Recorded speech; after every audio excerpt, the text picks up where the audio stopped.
A grande ofensiva de verão da Rússia deveria ser um momento decisivo na guerra. Um momento em que tudo mudaria e as forças do Kremlin finalmente avançariam, rompendo as defesas ucranianas ao longo de toda a linha de frente e capturando aquelas cidades e vilarejos tão importantes para conquistar uma vantagem vital. A ofensiva fracassou como as anteriores, e agora a situação piora ainda mais para a Rússia. A linha de frente de Vladimir Putin está desmoronando. Estatísticas recentes mostram que a guerra tem sido cara para o Kremlin, com a Rússia perdendo cerca de 5 vezes mais soldados que a Ucrânia. Não era para ser assim. A Rússia deveria dominar a Ucrânia desde o início no papel. Ela possuía força superior, orçamento de defesa maior, grande estoque de tanques, veículos blindados e equipamentos militares, sendo uma das superpotências militares mais temidas do mundo. Em contraste, a Ucrânia tinha um exército significativamente menor à disposição e certamente não era considerada uma grande nação militar no cenário mundial. Mesmo com força militar e vantagens, a Rússia poderia ou deveria ter eliminado a resistência ucraniana e alcançado a vitória grandiosa que seu líder imaginou no início de 2022 ao ordenar a invasão. Em vez disso, a Rússia sofreu vários reveses e perdas. Seus ganhos foram mínimos, seu progresso lento e suas perdas além do que se pode acreditar.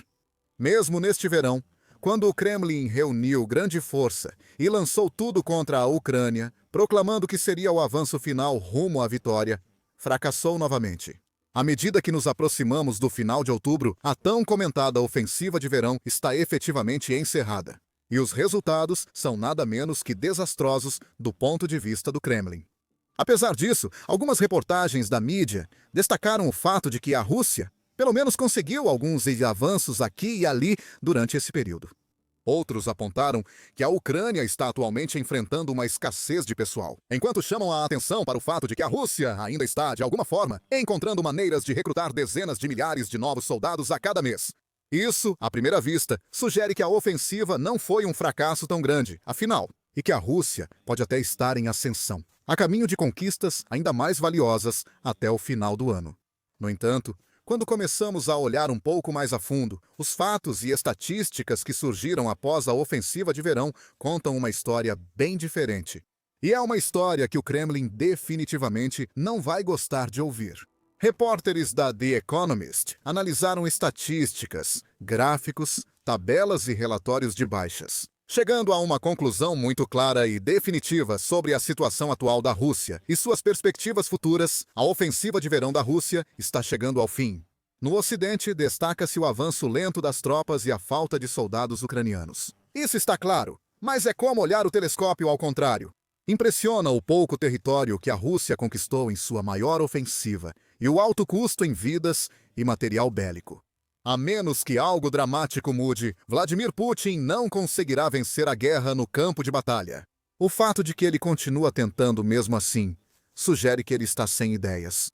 É uma afirmação condenatória, sem dúvida, mas também é uma que é respaldada por pilhas de evidências irrefutáveis.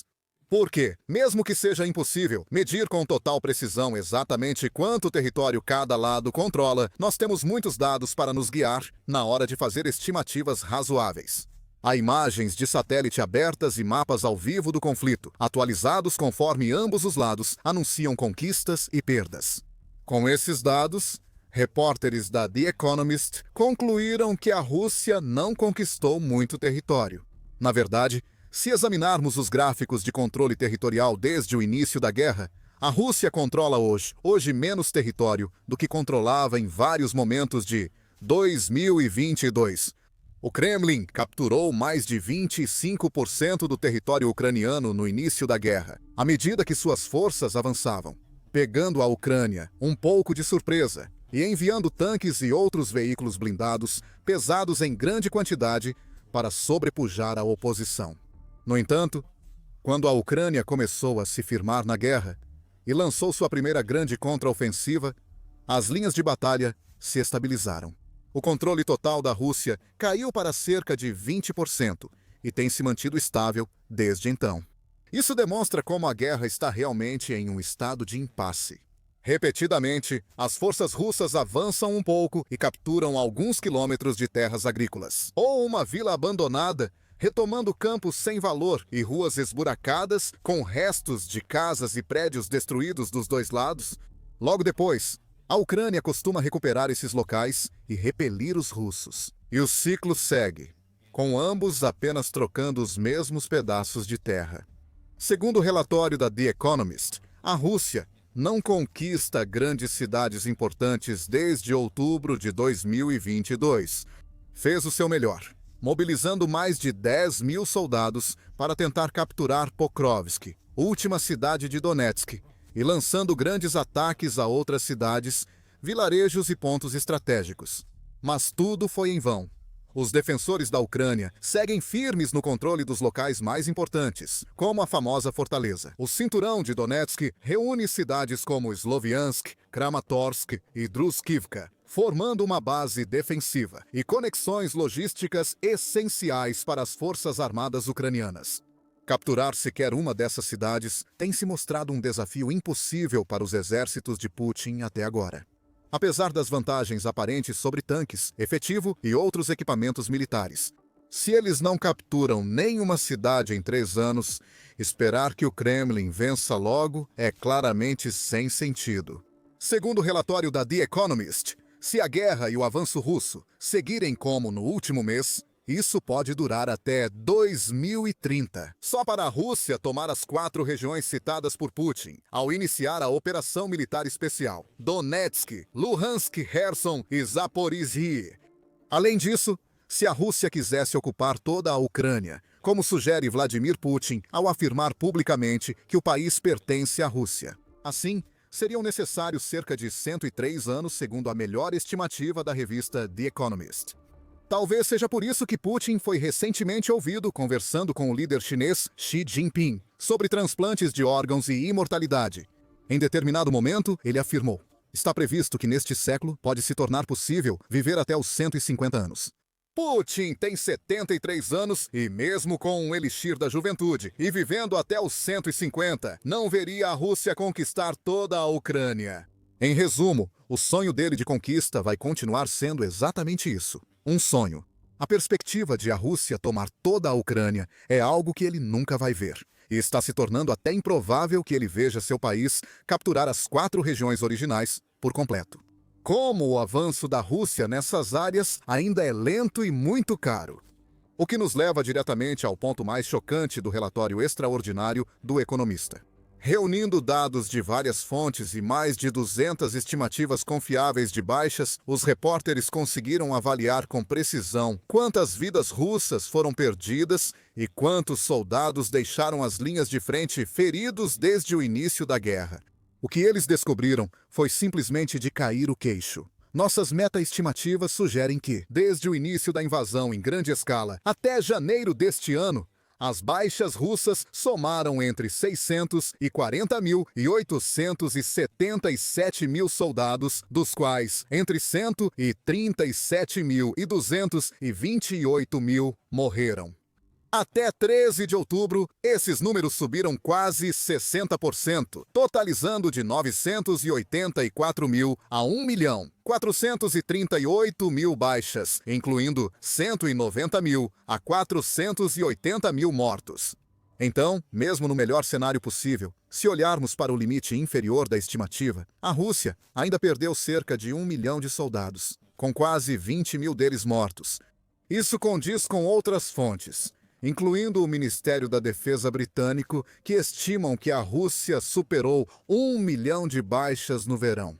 Se considerarmos o limite superior da estimativa, as baixas russas podem ser muito maiores, com mais de 14 milhões no total e quase meio milhão de mortos.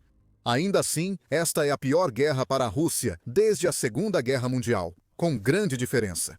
Considerando o pouco território conquistado diante das enormes perdas, essa é facilmente uma das guerras mais desperdiçadas da história. Em qualquer lugar do mundo, inúmeras vidas se perderam. Famílias choraram irmãos, maridos, pais e filhos, tudo por quase nenhum ganho real. A Rússia não está conquistando as cidades e vilarejos necessários para avançar no campo de batalha. Ela não marcha para a vitória, apenas joga soldados na máquina de moer carne com descaso. Trata seu povo como gado, certo de que pode sempre chamar mais para substituir os que perdeu recentemente. Mas agora, há alguma verdade nessa afirmação, já que a Rússia ainda está atingindo e até superando suas metas de recrutamento regularmente. Um relatório recente da principal diretoria de inteligência da Ucrânia, Diretoria Principal de Inteligência, confirmou isso. O Kremlin convocou aproximadamente 280 mil novos soldados desde o início do ano e está no caminho certo para atingir sua meta de 343 mil novos recrutas até o final do ano. No entanto, isso não é toda a história. Só ao analisar mais a fundo, percebemos como a estratégia de recrutamento da Rússia é imprudente e desesperada. Por exemplo, para continuar trazendo os números necessários para compensar suas perdas, o Kremlin alistou centenas de milhares de condenados, até estupradores e assassinos. Podem ser soltos nas ruas da Rússia se sobreviverem aos contratos. Recrutadores russos também buscaram em hospitais, alistando pessoas com doenças crônicas, como o vírus da imunodeficiência humana e hepatite. Pessoas com saúde debilitada dificilmente impactarão combates na linha de frente. Mesmo os muitos novos recrutas saudáveis e aptos nas fileiras russas estão lá por um único motivo: dinheiro. O Kremlin admite oferecer grandes incentivos financeiros a voluntários que lutam na Ucrânia. Muitos homens, geralmente de áreas de baixa renda, simplesmente decidem participar da guerra como uma forma de sustentar suas famílias. Isso não pode durar para sempre. Em um momento em que a economia russa está em risco, perdendo muito dinheiro e enfrentando uma grave crise de combustível, o Kremlin não pode recrutar soldados dispostos e capazes para sempre. É condenável notar, como destaca o relatório da The Economist, que as baixas da Rússia cresceram cerca de 60% entre janeiro e outubro deste ano. Isso torna 2025 um dos anos mais sangrentos já registrados para a Federação Russa. E isso mostra o quão catastrófica tem sido a forma como o Kremlin gerenciou essa guerra e utilizou os recursos à sua disposição. Mesmo assim, insiste nas mesmas táticas fracassadas, sacrificando homens e esperando que, no fim, a situação se reverta. Porém, segundo a revista The Economist, isso é muito improvável. Além disso, um colapso repentino nas linhas defensivas da Ucrânia é improvável, considerando a forma como os dois exércitos estão travando a guerra. A vigilância por drones e armas de precisão de longo alcance tornou suicida concentrar tropas perto da linha de frente. Avanços ainda ocorrem, mas a um alto custo, enviando pequenos grupos à zona de morte para conquistar posições. É difícil romper as linhas ucranianas. Se houver uma brecha, é muito difícil avançar com forças e equipamentos para explorá-la. Em outras palavras, a situação de impasse mencionada anteriormente está praticamente garantida para continuar. E isso significa que a Rússia está praticamente garantida a continuar perdendo cada vez mais soldados sem ganhos notáveis. Num exemplo ainda mais grave de desperdício e futilidade, a The Economist fez uma revelação maior ainda. Ela novamente usou todas as fontes confiáveis disponíveis para estimar com precisão o número de soldados ucranianos mortos até agora na guerra. Ela soube que a Ucrânia perdeu ao menos 77.403 soldados desde o início da invasão, além de 77.842 desaparecidos em combate. Olhando para os números deste ano, parece que a Ucrânia perdeu no mínimo 8.668 pessoas, no entanto. A The Economist destaca que esse é o valor mínimo e que o número real pode ser bem maior. Mesmo que em 2025 o número real de soldados ucranianos mortos seja o dobro da estimativa mínima. Ainda assim, é muito menor que as fatalidades russas estimadas no período. Segundo a revista The Economist, neste ano, cerca de 5 soldados russos morreram para cada ucraniano. Então, mesmo que muitas manchetes e reportagens tenham focado no recrutamento desenfreado da Rússia e na crise de efetivo da Ucrânia, o número conta uma história bem diferente. Se essas taxas de baixas continuarem ou não melhorarem significativamente do ponto de vista russo, então o efetivo provavelmente se tornará um problema muito maior para Moscou do que para Kiev. Como mencionado, a Rússia não pode manter esse ritmo indefinidamente. No início da guerra, era mais fácil recrutar tropas. Oferecia bônus de adesão e muitos acreditavam nas mentiras da operação militar especial. esperando que ganhariam um dinheiro fácil e estariam de volta em casa, brindando a vitória com seus entes queridos em questão de meses ou até semanas. Mas quanto mais a guerra continua, mais as pessoas percebem o que ela realmente é. Agora, a Rússia precisa chamar pessoas que já mostraram relutância em lutar. Eles passaram mais de 3 anos à margem e cada novo recruta está mais consciente do que está enfrentando. Muitos sabem que talvez nunca voltem para casa nem vejam suas famílias de novo. Assim, a Rússia pode ter menos candidatos dispostos nos próximos meses. O Kremlin pode ter que oferecer contratos mais lucrativos, bônus maiores ou recorrer a medidas mais desesperadas para reforçar suas fileiras. A Rússia não pode garantir que soldados feridos se recuperem e retornem ao fronte. Um relatório do Instituto Internacional de Estudos Estratégicos estima que só 40% dos soldados feridos poderão voltar a lutar. E a longo prazo, se a guerra durar muitos anos? A Rússia dependerá de adolescentes que farão 18 anos para ingressar legalmente no serviço militar? No ano passado, 80 mil jovens russos fizeram 18 anos. Mas é provável que apenas uma pequena fração deles tenha qualquer desejo de arriscar suas vidas jovens na Ucrânia. E quanto mais os jovens crescem sob a sombra da guerra, menos provável é que eles queiram participar dela. Em resumo, a Rússia talvez consiga gerar mão de obra suficiente para atender a demanda por enquanto. Mas esse equilíbrio delicado inevitavelmente vai mudar com o tempo, e não haverá mais recrutas suficientes para cobrir as perdas. Claro, soldados não são o único recurso que a máquina de guerra russa perdeu em grandes quantidades desde o início da guerra. A revista The Economist destaca que o equipamento é outro grande problema. Segundo o grupo holandês Oryx, dados de inteligência de fonte aberta indicam que a Rússia perdeu mais de 12.500 tanques e veículos blindados, além de 2.674 sistemas de artilharia e mísseis. 166 aeronaves, entre caças e bombardeiros, além de 164 helicópteros. Além disso, todos esses números são o limite inferior, e os números reais podem ser muito, muito maiores. Fontes ucranianas sugerem que a Rússia já perdeu quase 10 mil tanques e mais de 20 mil veículos blindados. Apesar de a Rússia poder substituir a maior parte do equipamento perdido, isso exige dinheiro, tempo e recursos. E o país está ficando rapidamente sem eles. Além disso, de várias formas, a guerra está lentamente mudando a favor da Ucrânia.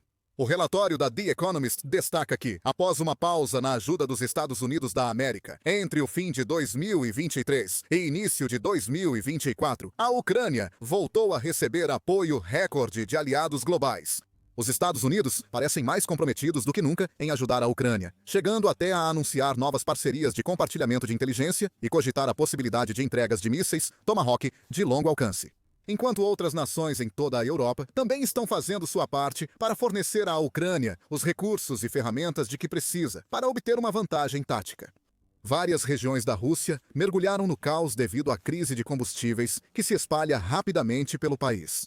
Como resultado direto dos ataques estratégicos sustentados da Ucrânia a locais críticos de infraestrutura petrolífera, como oleodutos e refinarias, a crise fez com que a Rússia perdesse cerca de 40% de sua capacidade de refino de petróleo, com as exportações prestes a cair e centenas de postos de combustíveis enfrentando uma escassez sem precedentes.